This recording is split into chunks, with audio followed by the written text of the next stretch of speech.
महर्षि, वो पिछली बार आए थे विराट कोहली जी और अनुष्का जी जो क्रिकेट में वो थे, तो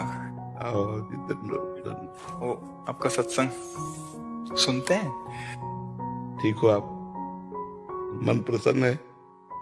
पिछली बार जब हम आए थे तो मन में कुछ सवाल थे और मुझे लगा कि पूछूंगी, लेकिन जो भी बैठा था वहाँ पे उन सब ने कुछ ना कुछ वैसा सवाल कर लिया था। और जब आपके पास आने का यहाँ पे हम बात कर रहे थे, मैं आपसे मन ही मन बात कर रही थी कि कुछ जो सवाल मेरे आ रहे थे। अगले दिन मैं एकांतिक वार्तालाप खोलती थी और कोई ना कोई वो सवाल पूछ रहा होता था। आप बस मुझे प्रेम भक्ति दे दो बस। नहीं, बहुत बहादुर हैं लोग। संसार का यह सम्मान प्राप्त होने पर ये भक्ति की तरफ मुड़ पाना बहुत कठिन होता है। हमें लगता है कि विशेष प्रभाव आपका इनके ऊपर भक्ति कब पड़ेगा।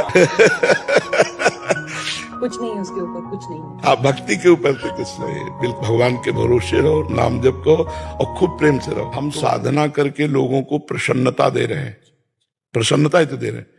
और ये पूरे भारत को प्रसन्नता एक खेल में देते हैं। अगर ये विजयी हुए तो हमारे पूरे भारत में पटाखे छुटाए जाते हैं, पूरे भारत में आनंद मनाया जाता है। क्या इनकी साधना नहीं है? ये भी तो इनकी साधना है।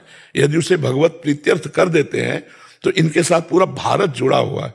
अगर ये विजय को प्राप्त होते हैं तो अब बच्चा बच्चा भारत का आनंदित हो जाता है। तो इनकी साधना है, ये अपने अभ्यास में रहें और इनका यही भजन है कि अपने अभ्यास को पुष्ट करें। भले वो खेल है लेकिन पूरे भारत को आनंद प्राप्त होता है इनके विजयी होने पर। अगर हम कहीं किसी कारणवश, तो हमें अभ्यास की पुष्टता पर ध्यान देना चाहिए। हमारे अभ्यास में कमी नहीं होनी चाहिए और बीच बीच में नाम स्मरण कर लेना चाहिए। तो इनके लिए यही साधना है। अपने अपने लक्ष्य को अगर हम दृढ़ता से निभाएं तो हम अपनी जगह उन्नति को प्राप्त होंगे और ये अपनी जगह उन्नति को प्राप्त होंगे और दोनों एक ही जगह पहुंचेंगे। क्योंकि ये परमात्मा के इस विश्व में इस भाव से रह रहे हैं, हम इस भाव से रह रहे हैं। तो सेवा वो भी है और सेवा ये भी है। ऐसा नहीं कि केवल परमात्मा की चंवर डुलाना ही सेवा होती है, अलग अलग सेवाएं होती है। तो इनको भगवान ने खेल सेवा दी।